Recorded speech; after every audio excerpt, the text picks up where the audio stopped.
We're just kind of doing some basic leather working. I have one young lady that's doing some tooling and one young lady that's doing some stamping, and a lot of folks will confuse the two into one overall topic, but there's some design differences in the way that they outline their leather and the way they physically get the design into the leather.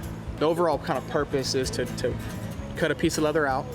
In this case, they're cutting a little 4x4 inch square, and after that they wet the leather with some water, and then they can take to either one, carving that leather with that swivel knife that we have, or two, they have a pre-designed stamp, a geometric stamp, in this case a basket stamp, and then they will plop their design out and then hammer that stamp into that wet leather to where it'll mold to that particular shape. With Western leather working in particular, it's always been around cattle and cowboys because of the resource itself is cowhide. Our equipment as cowboys, since the Spaniards, is built from the cow itself. So that leather is molded to a saddle tree. The saddle tree and the saddle itself is used to mount ourselves to herd those cattle and move them to where we need to move them.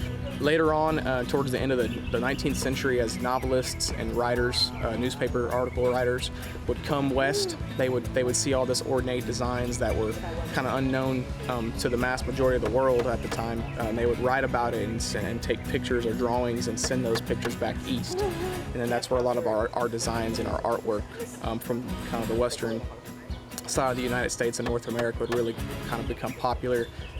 Designs like the basket weave, like the Cheyenne scrolling, tool leather belts and wallets. Everyone has something that's nice and made of leather. But it's not the most common thing you see anymore because we have a lot of synthetics in the world. So teaching young people kind of how to work with that resource efficiently, it's pretty fun. Eagerness to learn this kind of craft is really exciting to me. I was eager about it once, and I taught myself essentially from a couple of internet resources, but most of my learning is self-taught. And seeing that eagerness to learn kind of what I've learned over the past year or two in leather is really exciting. It makes me want to keep learning so I can continue teaching more and more as I have more and more volunteers and young folks come out here. Showing the learning process, and especially of the young person, if you're trying to take that trip back in time and see people in a more historical setting using historical methods and materials, to see young people around that age, if you were to go back 120 years ago, 150 years ago and see somebody working with soap, carving soap, or braiding or twirling and twisting rope, that's a learning process too. As you're a young person, you have to learn and make do with the materials you have.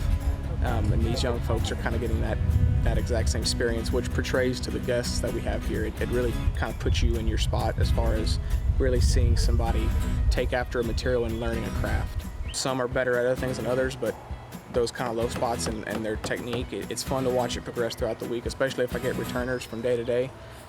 One day they might show up and do some basket weaving, and they'll have a little bit of a snake in that design they may have, but the next day or the day after that, all of a sudden they have their lines just right and it looks nice and pretty, almost professional. So it's good to watch the progress, and I can't wait to get on with the week.